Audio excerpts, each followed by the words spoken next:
Hidden Crime Stories. The BTK Killer, the story of Dennis Rader. The letter arrived at the television station on a Tuesday morning.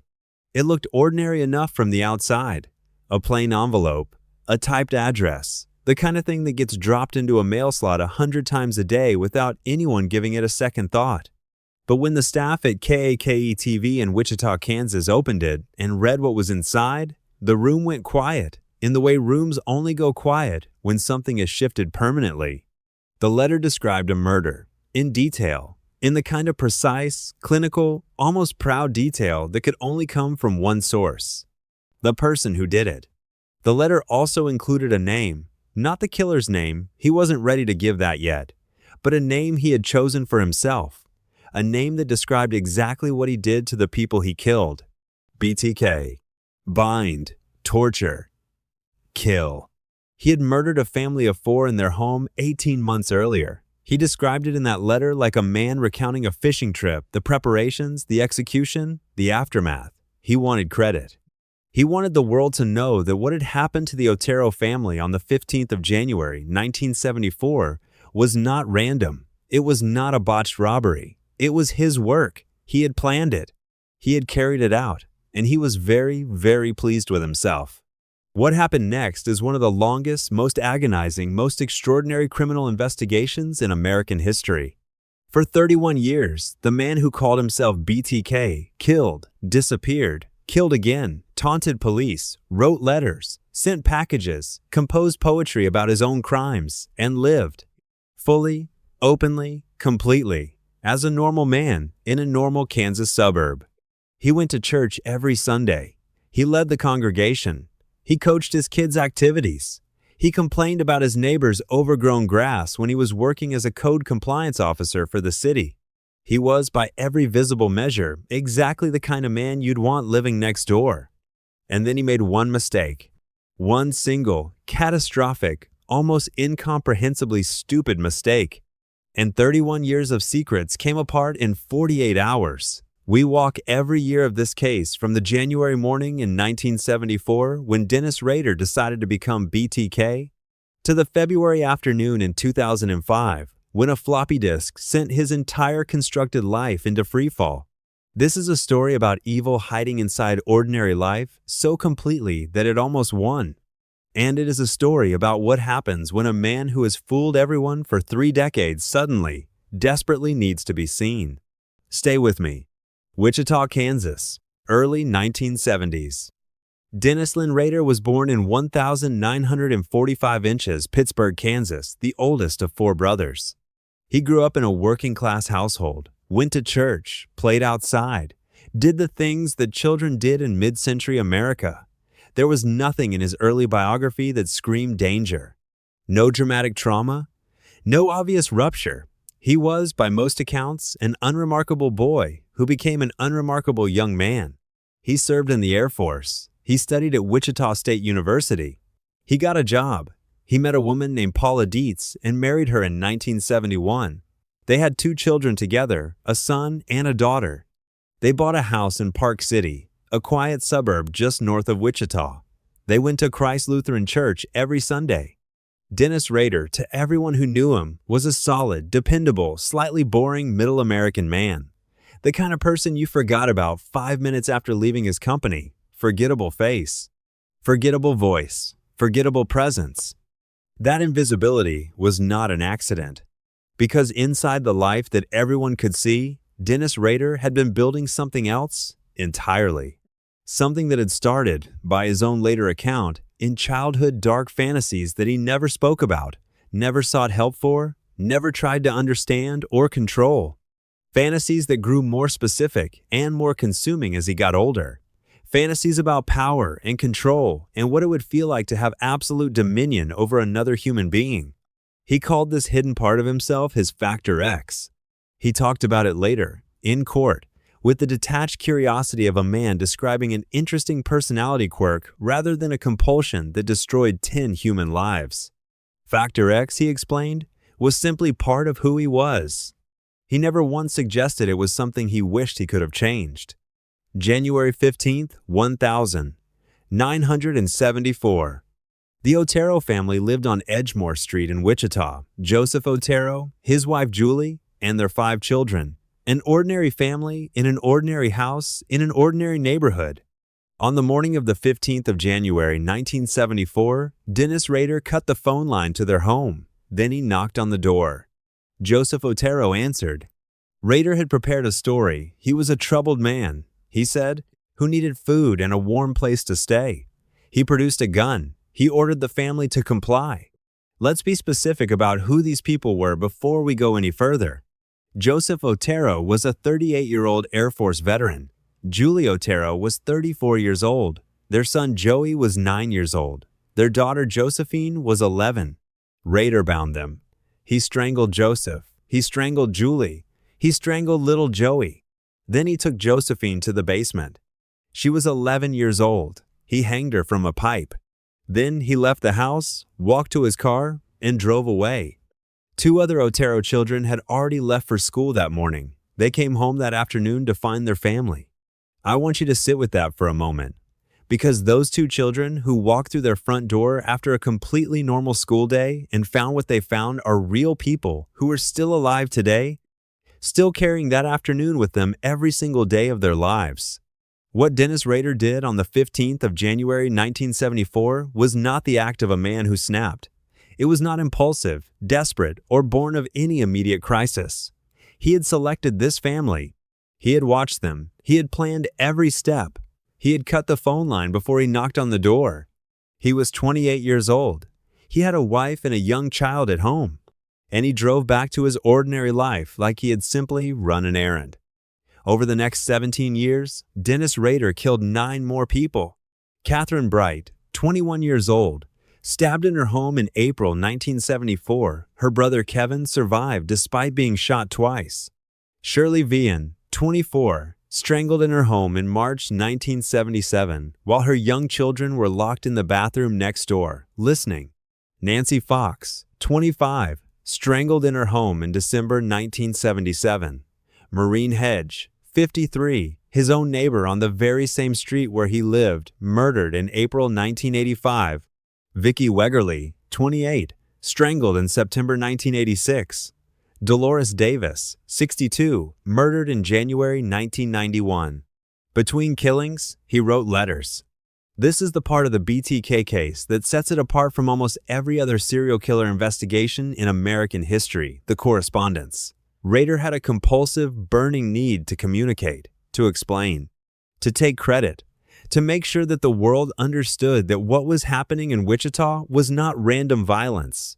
It was, in his mind, his art, his project, his identity.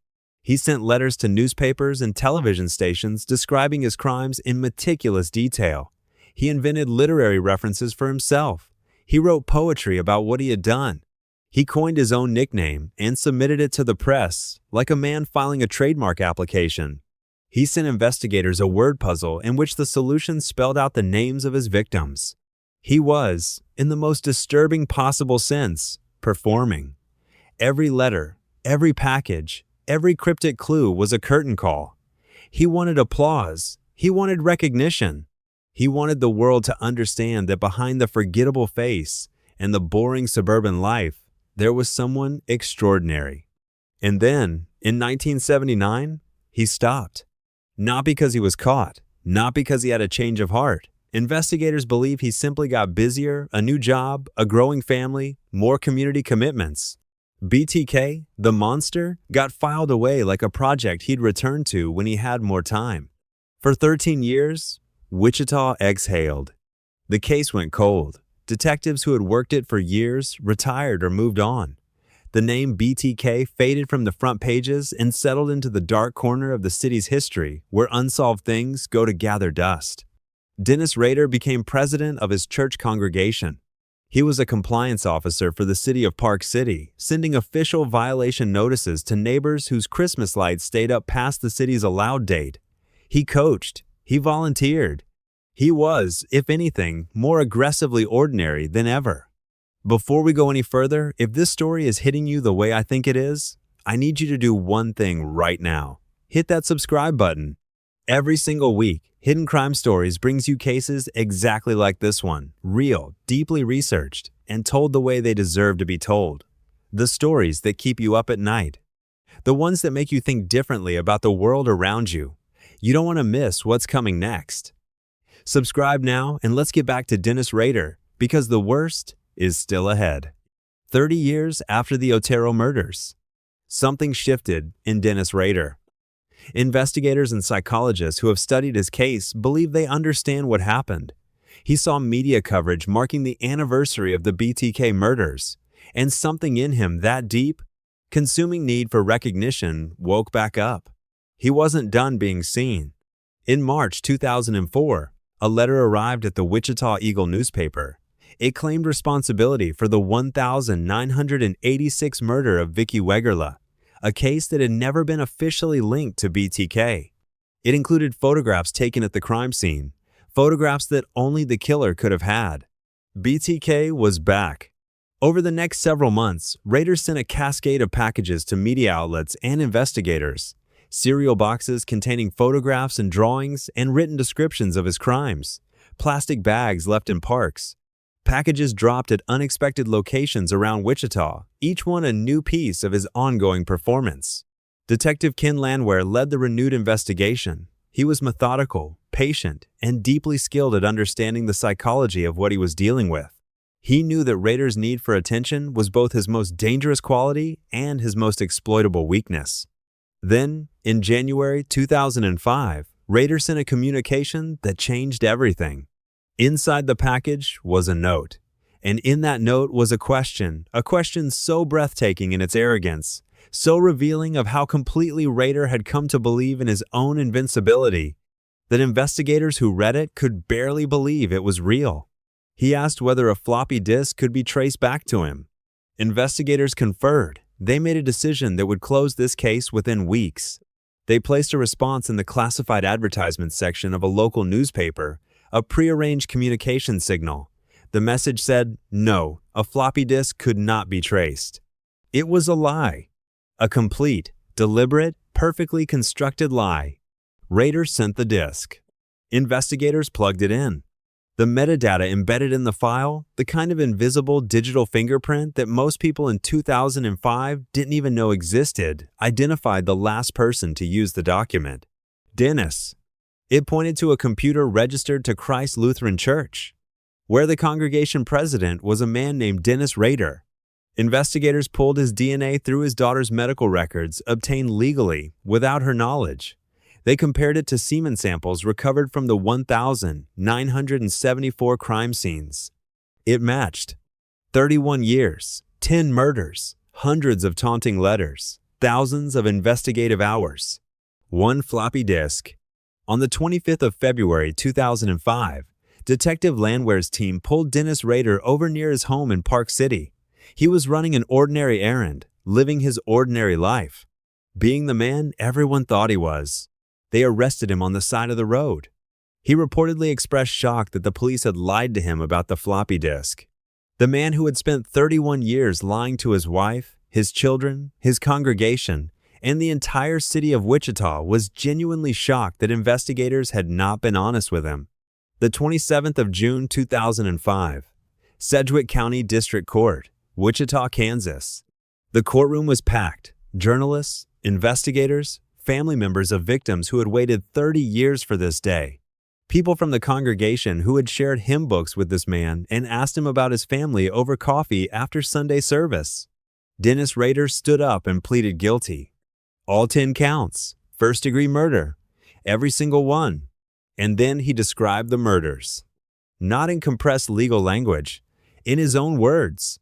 His own detailed, meticulous, deeply disturbing account of what he had done, and how he had selected each victim and what he had thought about in the hours and years that followed. He spoke for hours. He described his victims as projects. He described the Otero family with a clinical detachment that made reporters press their hands to their mouths. He described 11-year-old Josephine Otero with a casualness that was perhaps the single most disturbing thing about the entire proceeding. There was no remorse in that courtroom. Not a trace. What there was instead was something harder to name. quiet, controlled, deeply satisfied pride. This was a man who had waited 31 years to tell his story in full. And now that he finally had the audience he had always craved, he was not going to waste a single moment of it. The family members of his victims sat there and listened, because they had no choice. Because this courtroom was the only place the truth was ever going to be spoken out loud. And they endured it with a dignity that put everyone else in that room to shame. On the 18th of August, 2005, Dennis Rader was sentenced to 10 consecutive life terms. No possibility of parole for 175 years. He was taken to El Dorado Correctional Facility in Kansas. He is 80 years old now. He is still there. He will die there. His wife Paula divorced him the same year he was sentenced. After 34 years of marriage to a man she genuinely believed she knew, she walked away from everything. His daughter Carrie, whose medical records were used to confirm his guilt, has spoken publicly about what it means to carry this, the disorientation of it.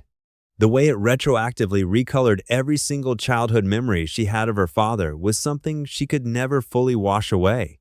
She did not choose this. She did not deserve it.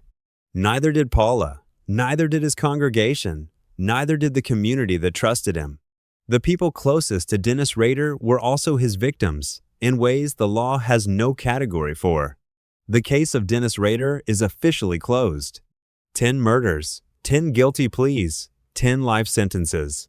Except it isn't quite closed. In 2023, investigators in Oklahoma began examining Rader in connection with additional disappearances and deaths from the 1970s and 1990s. Search warrants were executed at the site of his former home. Bondage materials were recovered.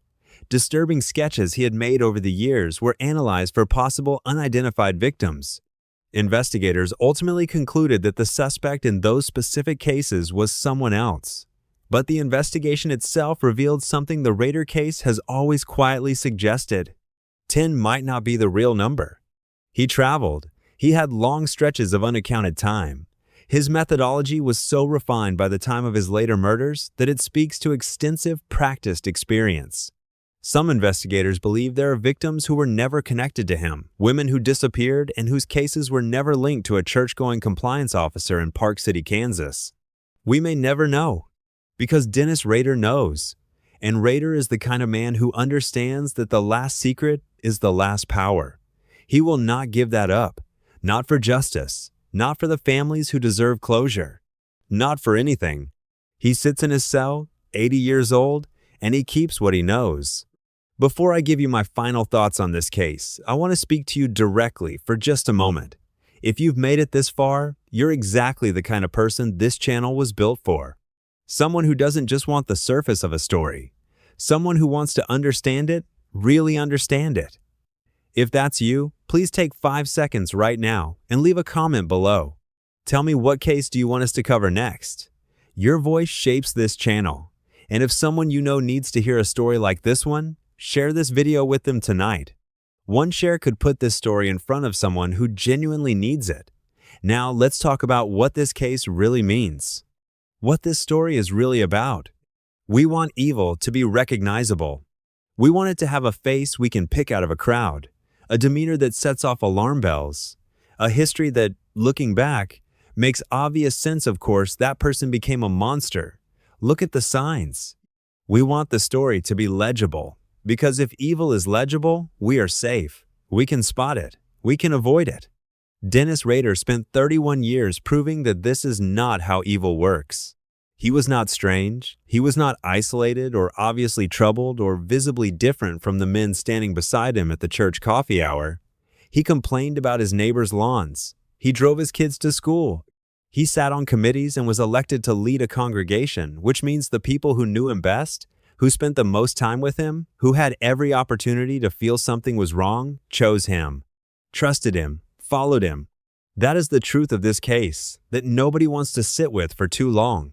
Because if Dennis Rader was able to hide what he was for 31 years inside a life that looked exactly like yours and mine inside a marriage, a family, a church, a job, a neighborhood, then the question this case forces us to ask is not how do we spot the monster. The question is, what do we do with the fact that we often can't? Here is what I believe the answer is. You stop watching the image, and you start watching the behavior. Dennis Rader had a perfect image, but the behavior told a different story. He was controlling, rigid, obsessed with power and compliance in his personal relationships, in his professional role, in every space he occupied. He had a deep need to dominate that expressed itself in the visible parts of his life as aggressively as it expressed itself in the hidden ones. The people around him saw those qualities and called them personality quirks, annoying but harmless. Behavior is always telling you something, the relentless need to control, the absence of genuine empathy behind a practiced performance of warmth, the cold rage that surfaces the moment someone refuses to comply. These things don't always signal danger, but they always signal something worth paying attention to. The second lesson of this case is about patience. Detective Ken Landwehr and his team did not catch Dennis Rader through a single brilliant moment of inspiration. They caught him by staying with the case through cold years and silence and dead ends, by understanding his psychology so deeply that when he finally asked his fatal question, they knew exactly which lie to tell. Patience, restraint, the willingness to wait.